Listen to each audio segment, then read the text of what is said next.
বিগত আওয়ামী লীগ সরকারের প্রভাবশালী তথ্য প্রতিমন্ত্রী মোহাম্মদ এ আরাফাতকে রাজধানীর গুলশান এলাকা থেকে আটক করা হয়েছে বলে একটি খবর মঙ্গলবার বিভিন্ন গণমাধ্যমে প্রকাশিত হয়েছে।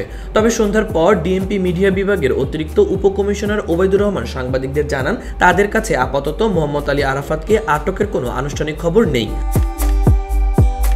বিভিন্ন গণমাধ্যমে খবরে বলা হয়, মঙ্গলবার রাজধানীর গুলশান এলাকা থেকে আলী আরাফাতকে আটক করা হয়। এমন খবরের সত্যতা জানতে যোগাযোগ করা হলে র্যাবের পক্ষ থেকেও আরাফাতকে আটকের কোনো তথ্য পাওয়া যায়নি।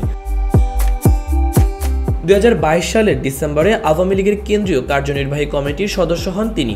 এরপর দলের আন্তর্জাতিক বিষয়ে কাজ শুরু করেন। গত 7 জানুয়ারি দ্বাদশ জাতীয় সংসদ নির্বাচনে ঢাকা 17 আসন থেকে আওয়ামী লীগের মনোনয়ন পান আরাফাত।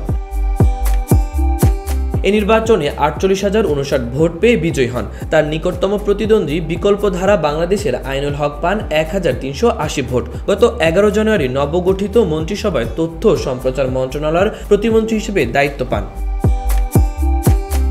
গা ঢাকা দিলেও আরাফাত তার ভেরিফাইড ফেসবুক পেজ থেকে বিভিন্ন সময় স্ট্যাটাস দিয়ে যাচ্ছেন। সবশেষ গত 5 আগস্ট গণ আন্দোলনের মুখে শেখ হাসিনা নেতৃত্বাধীন সরকারের পতনের পর 15 আগস্ট ফেসবুকে একটি স্ট্যাটাস দেন তিনি।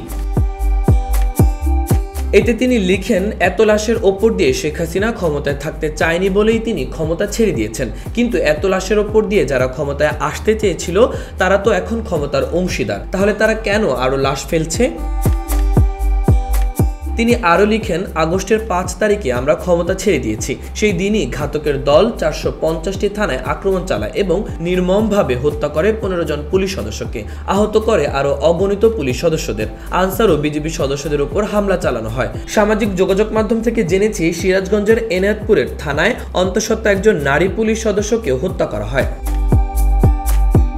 কোটা আন্দোলনের সকল শহীদদের প্রতি শ্রদ্ধা জানিয়ে তিনি বলেন, আবু সাইদ এবং মীর মুগ্ধ সহ সব শহীদদের স্মৃতির প্রতি বিনম্র শ্রদ্ধা ও তাদের আত্মার মাগফিরাত কামনা করছি এবং এই কোটা আন্দোলনে যে সকল প্রাণহানি হয়েছে সকলের রুহের মাগফিরাত কামনা করছি। নিহতদের পরিবারের সদস্যদের সঙ্গে মাননীয় প্রধানমন্ত্রী শেখ হাসিনা দেখা করেছিলেন, তাদের পাশে থাকার প্রতিশ্রুতি দিয়েছিলেন। মাহবুবুর রহমান ইমন, খবর সংযোগ।